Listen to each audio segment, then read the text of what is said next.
చిత్రంలో స్వాగతం మిత్రులారా. ఈరోజు వాయిదాలోనండి. వాయిదా గురించి మాట్లాడడం కంటే ముందు ఇంత లేట్గా ఎపిసోడ్ చేసినందుకు మన్నించాలండి. వాయిదాకి మధ్య చాలా గ్యాప్ వస్తుంది. కరెక్టేనండి, మరి కోర్టు చుట్టూ తిరిగిన వాళ్ళం, అలవాటైన వాళ్ళం, కొంచెం సహనం ఉండాలి కదా, మన్నించాలండి. మిగతా వాళ్ళలాగే మాకు కూడా ఆఫీస్లో కొంచెం కెవ్వు అనేటట్టుగానే ఉంది వర్క్. అయితే చాలా రోజుల తర్వాత నేను కొంచెం టైం దొరికి లాస్ట్ వీకెండ్లో మొత్తం దాదాపు 8 గంటల పాటు కూర్చున్నానండి నేను. అంటే మధ్యలో బ్రేక్ తీసుకున్నాను. బట్ నాకు వచ్చిన ఈమెయిల్స్ అన్నిటికీ వీలైనంత వరకు ఒక ఈమెయిల్కి దాదాపు 45 నిమిషాలు మినిమం టైం పడుతుందండి చదివి అర్థం చేసుకుని రెస్పాన్స్ ఇవ్వడానికి. ప్రతిదానికి రెస్పాన్స్ ఇవ్వడానికి ట్రై చేశాను నేను. ఇంకా చాలా ఉన్నాయి. కొన్ని ముఖ్యమైన ప్రశ్నలకి నేను వాళ్ళ నుంచి పర్మిషన్ తీసుకొని, వాళ్ళ పేర్లది ఏం చెప్పట్లేదు, బట్ ఇక్కడ ఆన్సర్ చేసేస్తాను నేను, సో దట్ మిగతా వాళ్ళు కూడా హెల్ప్ అవ్వచ్చు అని చెప్పి చెప్తున్నానండి. మొదటిది, ఒక సాఫ్ట్వేర్ ఇంజనీర్ అండి.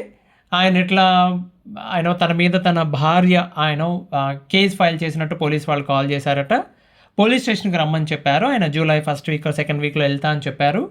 ఆయన చాలా టెన్షన్ పడుతున్నాడు, కొంచెం డైరెక్షన్ కావాలి అని చెప్పి మొత్తం కేసు డీటెయిల్స్ అన్ని రాసుకుని వచ్చారండి.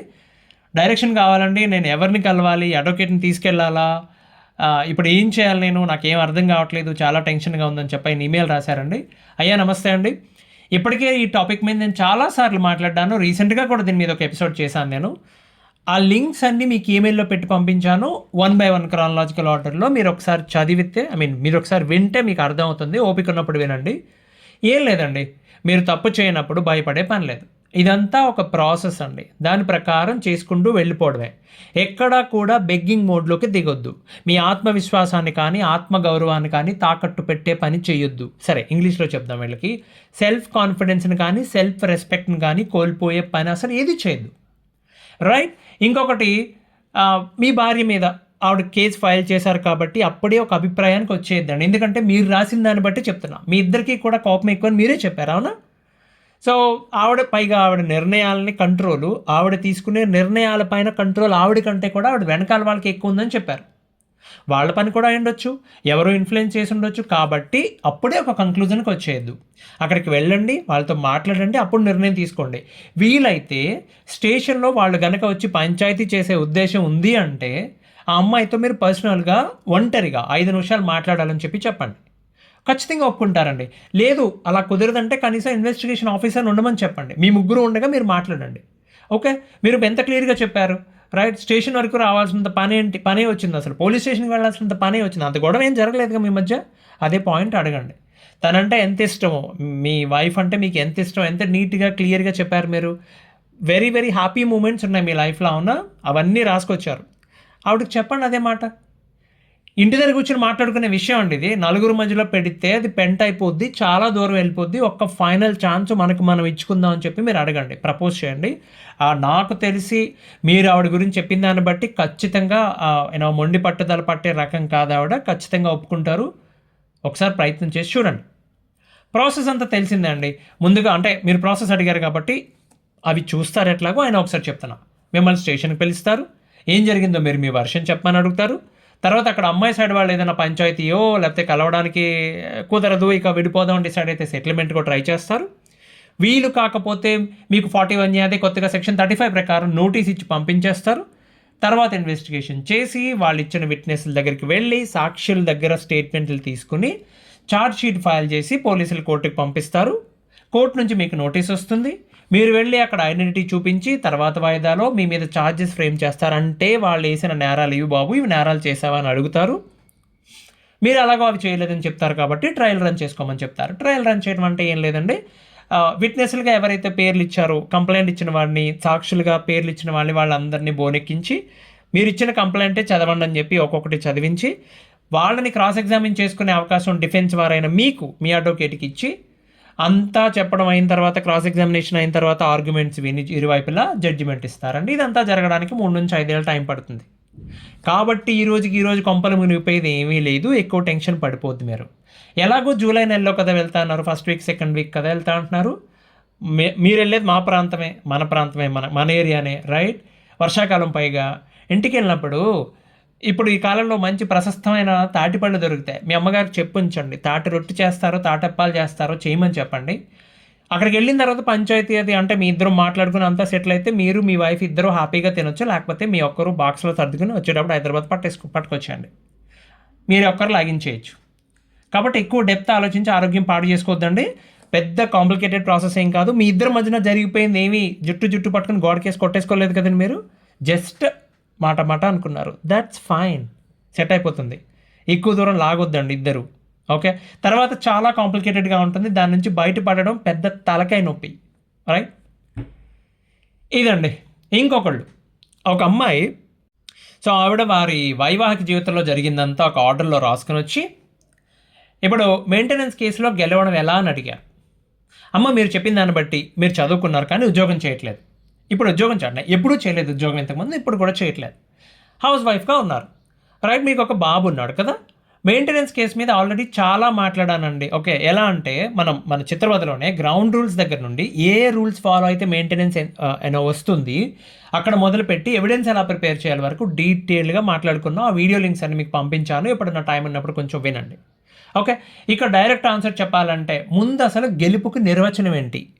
మీరు అడిగినంత వేస్తారా, మెయింటెనెన్స్ ఆర్డర్ ఇస్తారా అనా, లేదా అసలు ఇస్తారా ఎవరానా? అలా అయితే కనుక మీరు అడిగినంత ఇవ్వకపోవచ్చండి. కాకపోతే మీ ఆర్థిక స్థితిగతులు, ఇప్పుడు మీ నెలవారీ ఖర్చులు, మీ బాబు పోషణ, మీ బాబు ఉన్నాడు చిన్న బాబు, వాడి పోషణ, ఇవన్నీ కలుపుకొని ఒక నిర్ణయానికి వస్తారండి. కాకపోతే చాలామంది అనుకున్నట్టు మెయింటెనెన్స్ కేసులో ఆర్డర్ గెలిచినా కూడా దాంట్లో డబ్బులు రాబట్టడం అంత ఈజీ అవ్వట్లేదండి. పరిస్థితి అలాగే ఉంది, కాల్చుకుని తినేస్తారు అవతల పక్క వాళ్ళండి.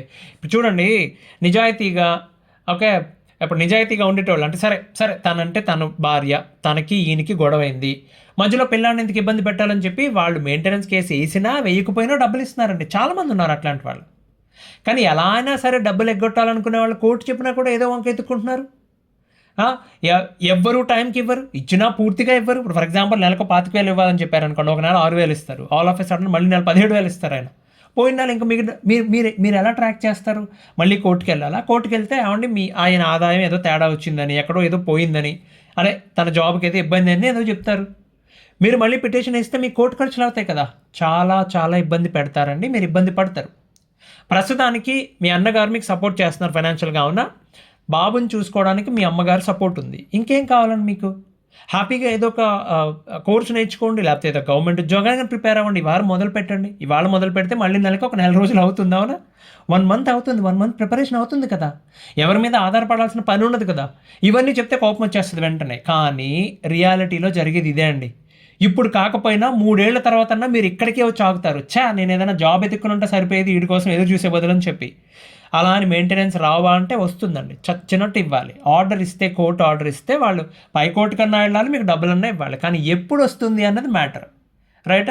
మీ కేసులో మెరిట్స్ చాలా స్ట్రాంగ్గా ఉన్నాయి కాబట్టి ఖచ్చితంగా ఆర్డర్ మీకు ఫేవర్గానే వస్తుంది.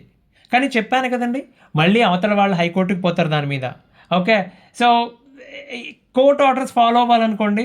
కానీ మంచి ఆప్షన్ ఏంటంటే కలిసి ఉండే అవకాశం లేదు అనుకుంటే ఈ మెయింటెనెన్స్ ఆర్డర్ చూపించి సెటిల్ చేసుకోవడం ఉత్తమం అండి. ప్రయత్నించండి, ఏమండి? వీలైతే ఇది ప్రయత్నించండి, this is the best option settle చేసుకోవడం.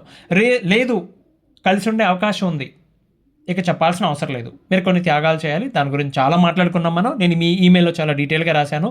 మీరు కొంచెం ఆ ప్రాసెస్ ఫాలో అవ్వండి, ప్రయత్నం చేయండి, మీ ప్రయత్నం మీరు చేయండి. కానీ అధికంగా అత్యాశ అనకూడదేమో కదా, ఆశ అయితే పెట్టుకోవద్దండి.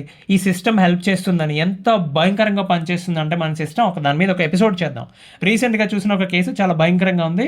నేను చెప్తున్నా కదా, ఎవరైతే విక్టిమ్ ఉంటారో వాళ్ళ మీద రాళ్ళేస్తుంది మన సిస్టమ్, అలా డిజైన్ చేయబడింది. కాబట్టి ఎక్కువ ఆశలు పెట్టుకోవద్దండి. ఇక మూడో క్వశ్చన్, ఓకే. ఇది ఒక అమ్మాయి తల్లిగారు రాశారండి. వాళ్ళ అమ్మాయికి, వీళ్ళు క్రిస్టియన్స్ అట, వాళ్ళ అమ్మాయికి వాళ్ళ చర్చిలో, వీళ్ళు వెళ్ళే చర్చిలో ఆ పాస్టర్ గారు ఆయనకి బాగా నమ్మకస్తుడు, బుద్ధిమంతుడు అని చెప్పి ఒక అబ్బాయి గురించి సంబంధం తీసుకుని వచ్చాడు. వీళ్ళేమో అన్నీ చూసుకున్నారు, వాళ్ళ ఫ్యామిలీ అది చూసుకున్న తర్వాత వాళ్ళ అబ్బాయికి ఇచ్చి పెళ్లి చేశారు. పెళ్ళి అయ్యాక తెలిసిందే అబ్బాయికి ఏవో చెడు అలవాట్లు ఉన్నాయని చెప్పి. అప్పుడు గొడవలు అయ్యాయండి, పంచాయతీలు అయ్యాయి. ఇక వాళ్ళు కలిసే ఉండే అవకాశం లేదని తెలిసి అమ్మాయి చేత డివోర్స్ పిటిషన్ పెట్టించారు. అయితే ఆ సదరు పాస్టర్ గారు వీళ్ళని బెదిరిస్తున్నారు. ఏంటి? వీళ్ళ ఫ్యామిలీని బెదిరిస్తున్నారు. మీ గురించి, మీ కుటుంబం గురించి సంఘంలో అందరికీ చెప్తాను, మీరు పిల్లల్ని సరిగ్గా పెంచుకోలేదని, అదని ఇదని అదని భయపెడుతున్నాడు ఆయన. మీ పిల్లకి అసలు రెండో పెళ్ళి ఎలా చేస్తారో చూస్తాను నేను అన్నట్టు భయపెడుతున్నాడు ఆయన. అబ్బాయికి లేని చెడు అలవాటు అంటూ ఏం లేదండి. ఓకే, కానీ అవన్నీ కోర్టులో ప్రూవ్ చేయటం ఎలా? ఇప్పుడు ఇవి క్వశ్చన్ ఇది, అవన్నీ కోర్టులో ప్రూవ్ చేయటం ఎలా? ఇప్పుడు కేసు ఫైల్ చేస్తే వాళ్ళ అమ్మాయికి డివోర్స్ వస్తుందా లేదా అని అడిగారు. మీ ప్రశ్నకి సమాధానం చెప్పే ముందమ్మా నేను ఒక విషయం చెప్తాను. మన ఈ కేసుకి సంబంధం లేని విషయం, ఒక విషయం చెప్తాను మీకు. మనకి బయట మినరల్ వాటర్ బాటిల్స్ అని దొరుకుతాయి. యూనో పెట్ బాటిల్స్ ఉంటాయి కదా, 1 లీటర్వి, 1/2 లీటర్వి, లైక్ బిస్లరీ కానీ, కిన్లే కానీ, టాటా వాళ్ళది, ఇలా ఇలా. సో అవి ఏం చెప్తారంటే, ఒకసారి మూత ఓపెన్ చేసి బాటిల్లో వాటర్ పూర్తిగా తాగేశాక అది రీయూజ్ చేయకూడదండి. ఎందుకంటే చాలా తొందరగా బ్యాక్టీరియా పెరిగిపోతుంది, ప్లాస్టిక్ కరుగుతుంది కూడా. అందుకని రీయూజ్ చేయడానికి వీలు లేదు, రీసైకిల్ మాత్రమే చేయాలి. అలాగే ఒకసారి ఒక పాస్టర్ దగ్గరికి చేరిన వాడు ఎవడన్నా కానీ, ఆడైనా మగైనా, వాళ్ళు కూడా అంతే. మూత ఓపెన్ చేసిన మినరల్ వాటర్ బాటిల్ అంటోళ్ళు. నేను అనేది వాళ్ళ ఆలోచనల గురించి అండి, ఫిజిక్స్ గురించి మాట్లాడట్లా, మైండ్ సెట్ గురించి మాట్లాడుతున్నాను నేను. విసిరి పాడేయడానికి తప్ప ఎందుకు పనికి రారు. మీరు చెప్పిన దాన్ని బట్టి మీరు అలా స్ట్రేంజర్ అండి. ఇప్పుడు నేను ఎవరో స్ట్రేంజర్ కదా, ఏదో ఛానల్ రన్ చేసుకుంటున్నాను కదా, మీ ఆస్తి వివరాలు అలా రాస్తారేంటండి? మీకు ఆస్తి ఎంత ఉందో అంత అంత ఆస్తి ఉంది కదా, మీరు భయపడతారేంటి అసలు? మీ మీ మీ భర్తకి కోపం ఎక్కువ అని చెప్పారు, ఆయన వదిలేయండి. ఆయన ఇప్పుడు ఏదో వ్యాపారం చేసి కష్టపడి సంపాదించుకుని అమ్మాయి లైఫ్ సెటిల్ చేద్దాం అనుకునే టైంకి దిక్కుమాలిన అల్లుడు దొరికితే ఆ మాత్రం కోపం ఉంటున్న తప్పేంటండి? ఏ తప్పు లేదండి. ఆయనలా కోపంగా ఉంటేనే ఇలా ఎవరైతే తల్లిదండ్రులు కోపిస్టులు అనిపించుకుంటారో వాళ్ళ పిల్లల జోరికి ఎవరు రారండి. మీరు ఆయన అనవసరంగా దాచిపెడుతున్నారు, ఆయన వదిలేండి, సైలెంట్గా వదిలేండి. ఎవరి మీద ఎగిరితే ఎగరనివ్వండి, పర్లేదు. అంత ఆస్తి ఉన్నప్పుడు ఆ మాత్రం తిట్టవచ్చు, తప్పులేదు. మీరు రాసింది మొత్తం ఓపికగా చదివాక నాకు అర్థమైంది ఏంటో చెప్పనా అండి. ఆ పాస్టర్ అనేవాడు కావాలనే మీకు ఆ దిక్కుమాలను తీసుకొచ్చి అల్లుడు చేశాడు. ఒక్కతే కూతురు కాబట్టి రేపు మీ అల్లుడి చేతికి మీ ఆస్తి వస్తే దాంట్లో వాటా తీసుకుంటాడు రేపాడు. నేను గ్యారంటీగా చెప్పగలుగుతా, ఏదైనా దేని మీద రాసిమంటే కూడా రాసిస్తా, రైట్? అంతకంటే గొప్ప మోటివ్ ఏం కనిపించట్లేదండి. ఇప్పటికిప్పుడు మీరు చేయాల్సిన ముఖ్యమైన 3 పనులండి. ముందుగా మీ అమ్మాయిని మధ్యలో ఎందుకు చదివాపించారు నాకు అర్థం కాల. ఇమ్మీడియట్గా ప్రిపేర్ అయ్యి ఆ ఫైనల్ ఇయర్ ఎగ్జామ్స్ రాయమని చెప్పండి, ఆవిడ నా పని చేసుకోమని చెప్పండి ఫోకస్డ్గా. రెండోది, ఆ పాస్టర్ని మళ్ళీ మీ ఇంటికి రానియొద్దండి. అలాగే మీరు మీ అన్నగారి గురించి చెప్పారు, అంటే ఈ అమ్మాయి, అంటే మీ అమ్మాయి మేనమామ కదా ఆయన పద్ధతి భలే నచ్చింది నాకు. ఆయన్ని, మీ భర్తని, ఇంకా వీలైతే ఎవరన్నా పెద్ద మనుషుల్ని తీసుకెళ్ళండి. ఆ పాస్టర్ గారికి అందంగా ముచ్చటగా ఆయనకు అర్థమయ్యే భాషలో ఒక వార్నింగ్ ఇచ్చి రమ్మని చెప్పండి. ఎలా ఉండాలంటే, ఊరికి మనగాడు సినిమాలో రావు గోపాలరావు గారు ఇస్తారు, ఇలా ఎదవేషాలు వేస్తే గేట్ లేని రైలు పట్టాల మీద తొంగబెట్టద్దని అంటాడు. ఎగ్జాక్ట్గా ఒకరిని పడుకోబెట్టేస్తారు కూడా, మంచానికి తాళ్ళతో కట్టేసి రైలు పట్టాల మీద పడుకోబెట్టేస్తారు ఆయన కోపం వచ్చిన వాడిని. ఈయన ఇలాగే, ఇప్పుడు నేను మీ స్థానంలో ఉండి నా కూతురు జోలికి ఎవడన్నా వస్తే నైటీతో పాటు నిప్పెట్టేసేవాడిని నేనైతే, అంటే వచ్చినవాడిని. వాడు నైటీ వేసుకుని తిరుగుతాడు కాబట్టి చెప్తున్నాను నేను. ఏమండి, కోపం రావటం సహజం. మీ అమ్మాయి జోలికి వచ్చిన తర్వాత కూడా, ఆ పిల్ల కాపురానికి జోలికి, జీవితం జోలికి వచ్చిన తర్వాత కూడా మీకు కోపం రాలేదు అంటే అది అసహజం. కోపం రావాలి. మిమ్మల్ని చూస్తే భయపడాలి అవతల పక్క వాళ్ళు. ఏం చేసినా పడేడుస్తారులే అన్న భావన ఉండకూడదు అవతల పక్క వాళ్ళకి. చదువుకున్నారండి, అంత ఆస్తుందండి. ఏమండి, ప్రేక్షకులకు చెప్తున్నా, మీరు ఆశ్చర్యపోతారు. వాళ్ళకి ఒక బిజినెస్ కూడా ఉంది, చాలా పెద్ద బిజినెస్ అది. ఇంత పెట్టుకుని ఏమంటే మీరు ఫోన్ చేస్తే, మీరు ఒక ఎస్పీ ఆఫీస్కి వెళ్ళి అసలు ఎస్పీ గారిని కలవండి ఒకసారి. సార్, లోకల్ పాస్టర్ ఒకటి భయపడుతున్నాను మమ్మల్ని, వాడి సంగతి చూడండి అని చెప్పి, ఏం లేదు పిలిపించి మాట్లాడతారు. వాళ్ళ తమదైన శైలిలో ఒకసారి మాట్లాడతారు, డిప్ప పేల కూడా పంపిస్తారు, నోరు మూసి కూర్చుంటాడు, రైట్? సో ఇంకోసారి మీ ఫ్యామిలీ జోలికి వస్తే బాగోదని చెప్పి, ఇక డివోర్స్కి ఎవిడెన్స్ లేకపోవడం ఏంటండి? మీ ఇంటి దగ్గర జరిగిన గొడవల్లో సీసీ ఫుటేజ్ ఉందన్నారుగా, మీ అమ్మాయిని కొట్టినప్పుడు. ఇంకేంది కావాలి? 100 ఎవిడెన్స్లు ఏమి ఉండవండి, 1-2 చాలు. తర్వాత ఏవో మెసేజ్లు ఉంటాయి వాళ్ళిద్దరి మధ్యన, అవి చాలు, సరిపోతాయి. అవి పిటిషన్ పెట్టేశారు కదా ఆల్రెడీ బ్రహ్మాండంగా. ఆ అమ్మాయిని చదువుకోమని చెప్పండి, ఈ లోపు కోర్టుకి వేస్తే వెళ్తుంది. అప్పుడు వేరే దేశాల్లో ఉన్న వాళ్ళకో వేరే రాష్ట్రంలో ఉన్న వాళ్ళకి చక్కగా ఇచ్చి ఇక్కడ నుంచి ముందుకు పంపించండి, అది బెస్ట్ ఆప్షన్. ఇలాంటివి చాలా ఉన్నాయండి, చాలా చాలా చాలామంది రకరకాలు ఉన్నాయి. ఒక ఇంట్రెస్టింగ్, చాలా విచిత్రమైన దెబ్బలాట, దాని గురించి అసలు సపరేట్ ఎపిసోడ్ చేయాలి. ఒక క్వశ్చన్లో ఆన్సర్ చేయడం కుదరదు. నాకు భలే అనిపించింది అసలు. పల్లెటూరులో అమ్మాయి తల్లిదండ్రులకి అబ్బాయి తల్లిదండ్రులకి మధ్యన గొడవ వల్ల వీళ్ళిద్దరూ దూరం అయిపోయారండి. దాని గురించి తర్వాత మాట్లాడుకుందాం మనం. ఇంకో వాదాలు మళ్ళీ ఇంకో విషయంతో కలుద్దాం. అంతవరకు సెలవు, ధన్యవాదాలు.